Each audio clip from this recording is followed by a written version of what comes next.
Mes chers compatriotes, bonsoir, je suis le président Tchafak Jonas. J'ai vu une publication que Bruno Bidja a faite. C'est une publication de mon passage à Vision 4. Et je disais que le président Paul Biya a construit le pays, a beaucoup plus investi dans le pays qu'Ahidjo. Et j'ai vu qu'il y a beaucoup de gens qui disaient non, c'est le président Ahidjo, il y a plein de sociétés qui ont fermé, qui existaient au temps d'Ahidjo, qui n'existent plus à notre époque.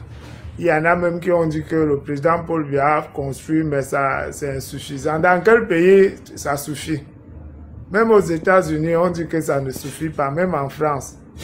Même au paradis, ça n'a pas suffi. Mais laissez-moi vous dire et vous redire ici ce que j'ai dit à Vision 4. Le président Paul Biya a construit, a développé le Cameroun. Ce n'est pas Ahidjo. Ahidjo a fait ce qu'il pouvait faire. D'ailleurs, avant de commencer mon propos, je vais en profiter ici pour féliciter publiquement Bruno Bidja, qui est l'un des plus grands journalistes au Cameroun. Je ne crois même pas qu'il y en a deux. Et Vision 4, qui est l'une des plus grandes chaînes panafricaines d'Afrique. Avec les hommes lois, vraiment, les hommes lois, c'est un grand homme d'affaires. Parce que voilà un homme d'affaires, il est dans les difficultés, mais ses activités continuent à prospérer. C'est ça un vrai homme. Ça veut dire que c'est quelqu'un qui avait une vision. Amougou Belinga était un visionnaire. Et j'espère que mon champion Paul Biya va bientôt le libérer. Je ne sais même pas pourquoi on ne libère pas Amougou Belinga. Il faut lui donner au moins la liberté provisoire. Il ne va pas fuir. C'est quand même un homme d'affaires qui a beaucoup d'activités. C'est un chef d'entreprise. Pourquoi on le maintient? Pourquoi on maintient quelqu'un qui est si important à la jeunesse camerounaise, qui offre l'emploi aux Camerounais en détention, alors qu'on aurait pu lui donner une liberté provisoire et qu'il suive son procès en étant libre? Moi, je crois que c'est ce qu'il faut faire. Parce que je suis arrivé dans les locaux de Vision 4, mais ce n'est pas les chaînes de télévision qu'on fait dans les chambres ici que je vois. On dit que c'est la chaîne du peuple, tout ça. Il y a des chaînes ici, là, que c'est rien que dans les chambres qu'on fait l'émission. On loue un studio, on fait l'émission dans une chambre. Vision 4, c'est comme si tu étais en Europe. Les locaux sont d'abord d'une beauté magique. Et le matériel, là-bas, tu ne vois même pas la caméra qui te filme. Tu te vois seulement sortir à la télé. Le matériel qu'il y a à Vision 4, c'est un matériel de pointe. C'est la dernière technologie. Vraiment, nous devons faire tout. Les gens comme Amougou Belinga, on doit plutôt les protéger. On ne doit pas les livrer à la verdict populaire. C'est un génie. Et un génie qui s'est attaché les services d'un autre génie qui est Bruno Bidja. Vraiment, je écorche toujours son nom, il n'aime pas trop. Je crois que c'est Bruno Bidja. Je ne sais pas très bien si c'est Bruno Bidja ou c'est Bruno Bidja. Essayez de me dire. Mais je crois que c'est Bruno Bidja. Ce monsieur, c'est un génie dans le journalisme. Et regardez comment il tient bien cette entreprise. Et vous avez vu vous-même là où il m'a logé. Vous avez vu l'hôtel là. C'est la magie. J'ai voyagé partout, même en Europe, je n'ai pas vu les hôtels comme ça. C'est un hôtel que, quand tu dors là-bas, c'est comme si tu étais au paradis. Donc, en fait, ce que je voulais vous dire, c'est que le monde aujourd'hui a beaucoup évolué. Les sociétés qui existaient avant n'ont plus le droit d'exister maintenant. Parce que la technologie s'est beaucoup développée.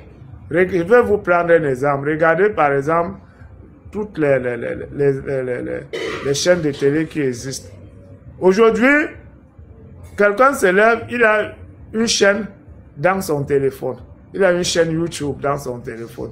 Et il fait autant d'argent avec cette chaîne YouTube qu'une vraie télé qui a les locaux, qui a les employés. Tout ça, passons, c'est que les télévisions vivent des prestations publicitaires. Et justement, quelqu'un qui a aussi son petit portable qu'il a acheté à 100 000, fait les prestations publicitaires, gagne voire même plus d'argent qu'une chaîne de télé où on a mis 200, 300 millions, qui ne payent aucune taxe. Du coup, si les patrons de chaînes de télé ne sont pas forts, ils peuvent fermer. Avant, on achetait les cahiers beaucoup. La Poste, je vais vous prendre un exemple avec la Poste. Pour écrire, pour envoyer un message à quelqu'un avant, il fallait faire une lettre, aller poster ça à la Poste. Maintenant, avec le téléphone, qui envoie encore la lettre par la Poste? Ça fait des manques à gagner. Donc, il y a beaucoup de sociétés qui existaient avant, qui employaient beaucoup de Camerounais, qui sont devenus que de gouffres financiers parce qu'avec la nouvelle technologie qui est arrivée, la technologie qui avance, ces sociétés ne rapportent plus rien. Il faut fermer maintenant pour créer des sociétés peut-être plus petites, mais qui vont rapporter plus. Est-ce qu'à l'époque d'Aïdjo, il y avait Orange, il y avait MTN, il y avait One Isbeck, il y avait le PMUC. Ne dites pas que c'est l'Unjambo, c'est peut-être l'Unjambo, mais c'est des sociétés qui existent chez les Blancs. C'est pas ici qu'on a créé ça et qui développent. Si les Blancs ont décidé de créer des sociétés de paris sportifs, c'est parce que ça apporte aussi son lot de contribution au développement d'un pays. Ça emploie les Camerounais, ça nourrit les familles, ça envoie les enfants à l'école. C'est ça le but d'une entreprise. Donc il y a plein de sociétés, ne parlons même pas des chaînes de télé. À l'époque d'Aïdjo, il n'y avait que la CATV qui était la CTV, qui est devenue la CATV aujourd'hui. Aujourd'hui, il y a au moins 10 chaînes de télé. Les chaînes de radio, on n'en compte plus, il y en a au moins 50. Il y a plein de sociétés qui ont été créées, qui sont adaptées à la nouvelle technologie. Et les anciennes qui ne rapportaient plus rien ont fermé, c'est tout à fait normal. Vous comprenez? Donc, Paul Biya a véritablement développé le Cameroun. Et même à l'époque d'Aïdjo, c'est Paul Biya qui dirigeait toujours le Cameroun, hein, parce que Paul Biya était Premier ministre, il avait une licence, Aïdjo n'avait que le CEP. Vous croyez que ce que Paul Biya écrivait, Aïdjo pouvait écrire ça avec le CEP? Ne venez pas me raconter les paroles des anciens gens que le CEP d'avant, c'était l'équivalent du bac. Le CEP d'aujourd'hui dépasse le CEP d'avant. Parce que c'est qu'un enfant qui a le CEP aujourd'hui fait avec l'ordinateur, le téléphone, la télé, même quelqu'un qui a le bac d'avant ne peut pas faire ça. Et je vais vous dire quelque chose. Si moi je pouvais remonter le temps, j'allais renvoyer tous ceux qui disent que le Cameroun était développé au temps d'Aïdjo, j'allais les renvoyer au temps d'Aïdjo. Je suis sûr qu'ils n'allaient même pas passer une journée là-bas. Ils allaient revenir tambouriner la porte comme veut revenir au temps de Paul Biya. Il faut arrêter ça. Paul Biya a développé le Cameroun, même au temps d'Aïdjo, celui qui développait toujours.